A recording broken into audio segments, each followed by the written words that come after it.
Hi, welcome to Dave's Corner of the World. Have a great day. Today I want to tell you about my first ever interview. I was 18 years old. I'd lived on a farm all my life before then. My daddy was a farmer, been a farmer all of his life.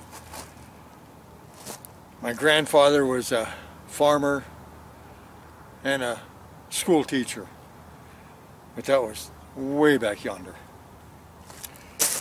But that's all my dad ever did was farm. He was a good farmer. He provided well for us, so that was great. He taught me how to work. I didn't know any other way but to work. Anyway, after high school, I graduated from high school in 1969. Went to Kansas City to electronics school. The school wanted to make sure that we stayed in school, so they tried to help us find jobs so we could get tuition for their school. Okay, that makes sense. So one of the places that the school sent us to was a roofing factory. Made rubberoid shingles. So 3 tabs and the rough stuff on the slate on the shingles. Anyway, I filled out an application. Mr. Carl Schweigert was one doing the interviewing. I have no idea how old he was at the time. I mean, after all, I was 18. He was probably somewhere between 45 and 55, maybe between 50 and 55. I don't think he could have been any older than that, but I really don't know. When I filled out my interview, about all I could do was put my name and address back on the farm. Couldn't even put a cell phone number. This was 1969. We didn't have cell phones then. So he picked up the application and he looked at it and he looked up at me and he said, "So you're a farm boy?" "Yes, sir." Looked it all over. "Well, have you ever worked at a gas station?" "No, sir." Looked at it some more. "Have you ever worked as a busboy?" "No, sir." Looked at it some more. "So, all you've ever done is work on your dad's farm?" "Yes, sir." Takes the application and sets it down and he said, "Well, I guess this interview is about over." I always show my emotions right up front. If you've seen any of my videos, you know that. Well, back then I was probably a whole lot worse. And I won't say what I was thinking, but I was thinking, golly, you're not even going to give me a chance at this job? You just asked me a couple of questions and you set it down and you say, "Well, this interview's over"? Well, it was real obvious that I portrayed that look to Mr. Schweigert. Because he says, "Oh no, don't get me wrong. I'd rather have 1 country boy work for me than 10 city boys. Be here tomorrow morning at 12:15. I had no idea what he meant. I'd rather have 1 country boy work for me than 10 city boys. Not a clue. So I went to work for him. I worked hard. I did everything I was told, plus a little bit more. And it wasn't very long before I started working on machines inside. When people took their break, you know, we didn't shut down the machines, we just kept right on working.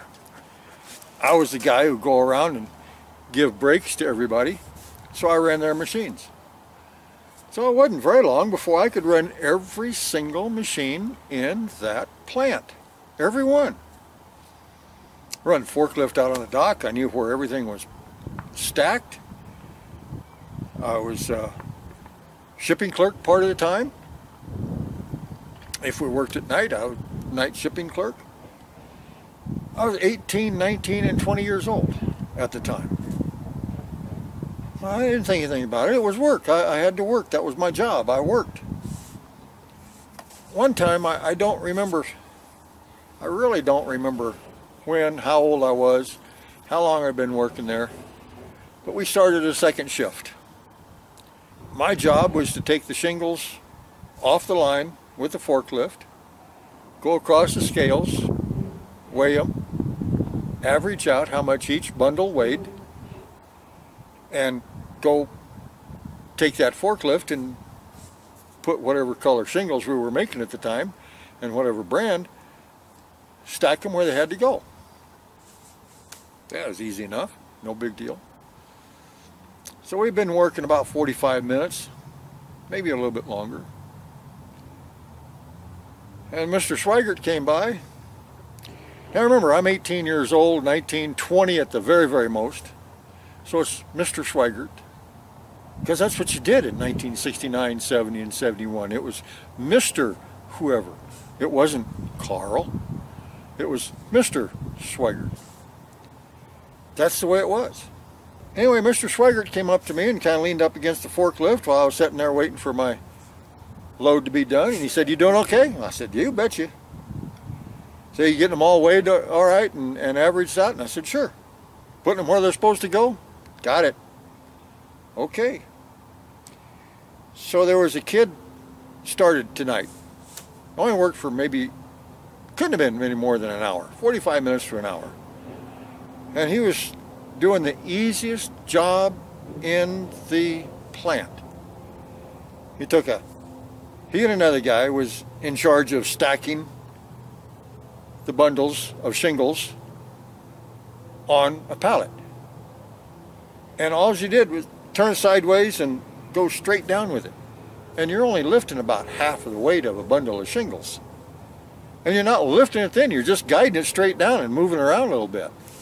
You have to bend over a little bit, but my gosh, this kid couldn't have been more than 18, 19, 20 years old, same as me.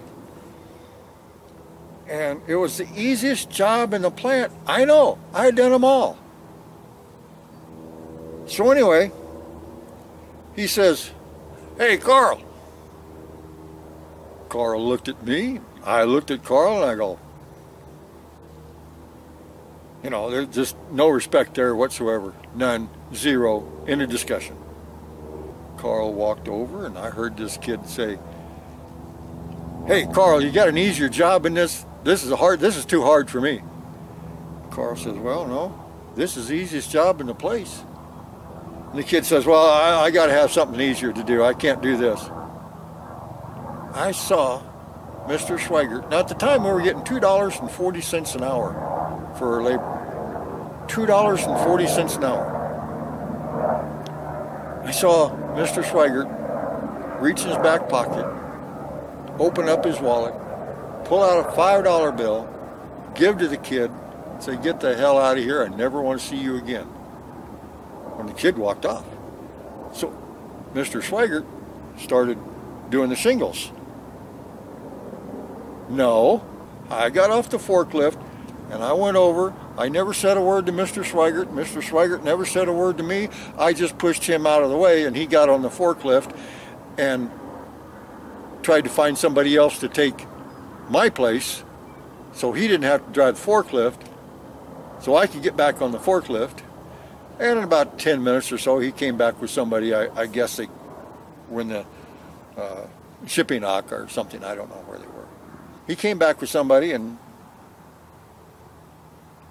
Mr. Schweigert told this guy, he says, "Here, take Dave's place, and Dave will get back on the forklift." At that moment, I realized what Mr. Schweigert meant. I'd rather have one country boy work for me than 10 city boys. I understood what he meant. I never disrespected the man by calling him Carl. I worked there for a good number of years, several different times. And finally, after a good long time, I started calling him Carl. But by then we'd had a rapport. We'd worked together for a long time. He appreciated my work, I appreciate his job. But Back then, when you first get started somewhere, it's Mr. somebody, Miss somebody. It's not, hey, Carl. I understood what he meant. I'm not saying that I was special. I'm not special today. I'm just a 67-year-old man who's worked all my life. If there's any young people out there watching this, you might try to remember what Mr. Schweigert meant.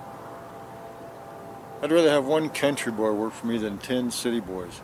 Now, it doesn't make a difference if you come from the city, you come from the farm. It doesn't make a bit of difference as long as you know how to work. If you know how to work and will work, you'll get along great. See you next time.